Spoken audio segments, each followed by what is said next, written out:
Hello दोस्तों, मेरा नाम सोनम है और मैं एक दुबली पतली लड़की हूँ और मैं झारखंड की रहने वाली हूँ। मैं कक्षा 12 में पढ़ती हूँ। दोस्तों, मैं आपको बताऊंगी कि कैसे अंकल मेरी केंद्र सरकार में चुनाव लड़े। दोस्तों, जून का महीना था तो मेरे स्कूल में छुट्टियाँ चल रही थी। इन्हीं छुट्टियों में जून के महीने में सर्दियों का भी मौसम चल रहा था। एक शादी मेरे घर में भी थी जिसमें मेरे घर के सभी लोगों का जाना जरूरी था। मेरे घर के सभी लोग जाने के लिए भी तैयार भी थे, लेकिन सबसे बड़ी समस्या ये थी कि घर में कौन रुकेगा और घर की देखभाल कौन करेगा, क्योंकि मेरे गांव में इस समय चोरी बहुत हो रही थी।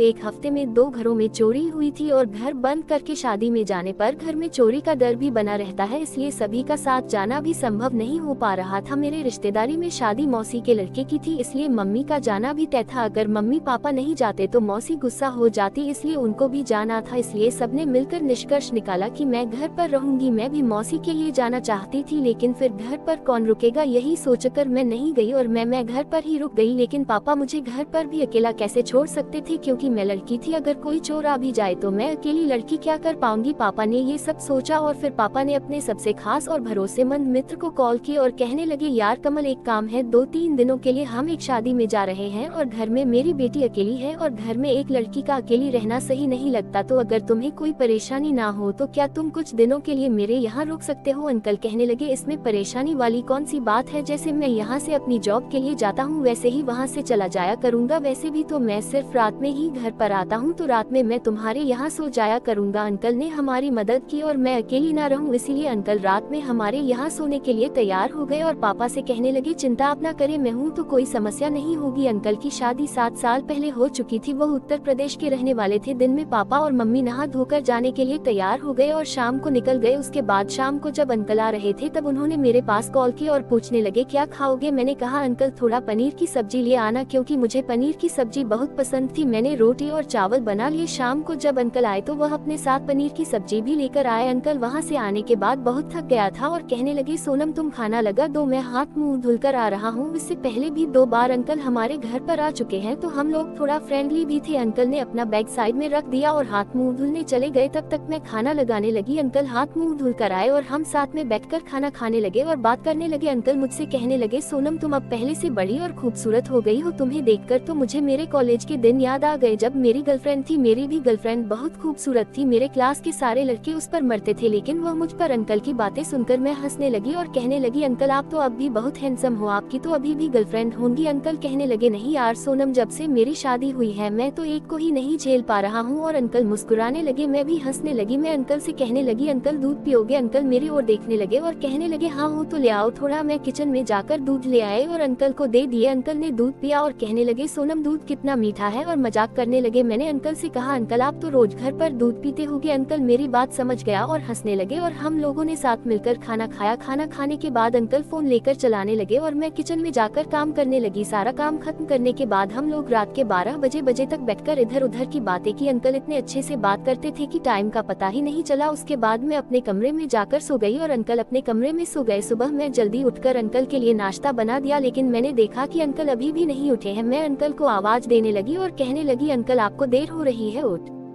जाए। लेकिन शायद आज देर रात में सोने के कारण अंकल गहरी नींद में सो रहे हैं। उन्होंने मेरी आवाज सुनी ही नहीं। मैं अंकल के कमरे में गई और अंकल को जागने लगी तो मैंने देखा कि अंकल का डंडा खड़ा है और तंबू टेंट लगा हुआ है। मैं तंबू टेंट को तरफ देख रही थी और मन ही मन में लड्डू फूट रहे थे। तभी अंकल की आंखें खुल गई और अंकल ने कहा, अरे सोनम। मैंने अंकल की तरफ देखते हुए कहा, अंकल उठ जाए, आज आपको लेट हो जाएगा। अंकल ने फोन उठाकर देखा और कहने लगे, बाप रे आज तो बहुत टाइम हो गया। मैंने अंकल से कहा, अंकल आप नहा धो लीजिए, आपका नाश्ता रेडी है। कल बाथरूम में चले गए और नहा धोकर जल्दी से बाहर आ गए। अंकल ने जल्दी जल्दी में नाश्ता किया और मैंने उनका टिफिन पैक कर दिया और शाम को क्या बनेगा मैंने ये पूछ लिया। उसके बाद अंकल ऑफिस के लिए निकल गए। उसके बाद मैं घर की साफ सफाई की और उसके के बाद नहाने चली गई। मैं नहाकर फिर तैयार होकर नाश्ता किया और उसके बाद कुछ देर आराम किया। आज घर में कोई नहीं था तो पूरा घर सुना सुना लग रहा था, बिल्कुल भी अच्छा नहीं लग रहा था। समझ में नहीं आ रहा था कि क्या करें। दोपहर के 2 बज रहे थे। मैंने सोचा थोड़ी देर पढ़ाई कर लेती हूँ। 4 बजे तक मैंने पढ़ाई की। उसके बाद फोन चलाने लगा। फोन चलाते चलाते कब सो गई कुछ पता ही भी ना चला। उसके बाद मैं 1 घंटे बाद उठी तो देखा कि अंकल के भी आने का समय हो गया था। सोते सोते मैं पसीने में पूरी भीग गई थी तो मैंने सोचा स्नान कर लेती हूँ। मैंने स्नान करके आज ब्लैक कलर की एक टाइट खूबसूरत ड्रेस पहन ली। वह ड्रेस मेरी फेवरेट ड्रेस थी, वह मेरे शरीर पर पूरी फिट थी। उसके बाद मैंने थोड़ा हल्का सा मेकअप किया, तब तक अंकल आ गए। मुझे आवाज दी तो मैं अपने कमरे से बाहर आई। जैसे ही मैं बाहर आई तो अंकल मुझे देखते रह गए और कहने लगे, अरे वाह सोनम, आज तो तुम कमाल की लग रही हो, तुम्हें देखकर मेरी जवानी के दिन याद आ गए। मैंने महसूस किया और देखा कि अंकल का डंडा मुझे देखकर बाहर निकलना चाहता था, लेकिन अंकल उसे बैग के पीछे छिपा रहे थे। अंकल मेरी तारीफ कर रहे थे, मुझे बहुत अच्छा लग रहा था। मेरा मन कर रहा था कि अभी अंकल मुझे अपनी केंद्र सरकार में जगह दे दे। अंकल की तारीफ से मेरी केंद्र सरकार में जैसे किसी ने आग लगा दी हो, लेकिन मैं फिर भी शांत रही क्योंकि वह मेरे अंकल थे। उसके बाद अंकल मुझसे कहने लगे, सोनम मैं हाथ मुंह धोकर तैयार हो जाता हूँ, तुम खाना लगा दो। मैंने कहा ठीक है अंकल, लेकिन उसके लिए खाना बनाना पड़ेगा, अभी मैंने खाना नहीं बनाया है। अंकल कहने लगे, ठीक तुम खाना बना लो, तब तक मैं आराम कर लेता हूँ। मैंने कहा ठीक अंकल। अंकल वही सोफे पर बैठकर आराम करने लगे और मैं खाना बनाने किचन चली गई। सोफे पर से किचन साफ साफ दिख रहा था। मैंने देखा कि अंकल मेरी केंद्र सरकार को और घूर घूर के देख रहे थे। मुझे भी अच्छा लग रहा था, इसलिए मैंने अपनी केंद्र सरकार थोड़ा आराम देना चाहा, जिससे अंकल थोड़ा अच्छे से देख सके। मैं खाना बना रही थी तभी लाइट चली गई। ऊपर से इतनी गर्मी से मैं पूरा पसीने में भीगी थी और अब अंधेरा। तब तक अंकल अपनी फोन का टॉर्च ले करके किचन में आ गए और मुझसे कहने लगे, सोनम आज बहुत गर्मी है। मैंने कहा हाँ अंकल, और अब तो लाइट भी चली गई। मेरे घर में इन्वर्टर नहीं था, इसलिए अंकल ने मुझे टॉर्च दिखाया और मैंने एक मोमबत्ती जलाकर किचन में रख दी। अंकल कहने लगे, सोनम तुम पसीने में पूरी भीग गई हो, तो क्या मैं तुम्हारी थोड़ी मदद कर सकता हूँ? मैं भी बहुत परेशान थी, इसलिए मैंने हाँ कर दो। अंकल खाना बनाने में मेरी मदद करने लगे थे। मैंने और अंकल मिलकर खाना बनाती रही और बात करते रहे। थोड़ी ही देर में लाइट आ गई। अंकल मेरी तरफ देखने लगे क्योंकि मेरी सरकार पसीने में कारण साफ साफ दिख रही थी। मैं भी थोड़ा उनकी तरफ मुड़ गई जिससे वह आसानी से देख सके। फिर मैंने अंकल से कहा, अंकल आप आराम कर लीजिए, मैं खाना बनाती हूँ। अंकल ने मेरी तरफ पंखा मोड़ दिया और आराम करने लगे। कुछ देर बाद खाना बनकर तैयार हो गया। किचन में काम करने के बाद मैंने सोचा क्यों ना नहा लिया जाए। अंकल सोफे पर बैठे अपना काम कर रहे थे। मैंने अंकल से बोली, अंकल मैं नहाने जा रही हूँ। अंकल कहने लगे ठीक, और मैं नहाने चली गई। नहाने के बाद मैंने गुलाबी रंग की एक फिटिंग की ड्रेस पहन ली। ड्रेस बहुत टाइट थी, इसलिए मेरी केंद्र सरकार भी अच्छा से दिख रही थी। मैंने और अंकल ने मिलकर खाना खाया और ढेर सारी बातें की और किचन का काम खत्म करके अंकल के रूम में उनसे बात करने चली आई। कुछ देर बाद बात करते करते अचानक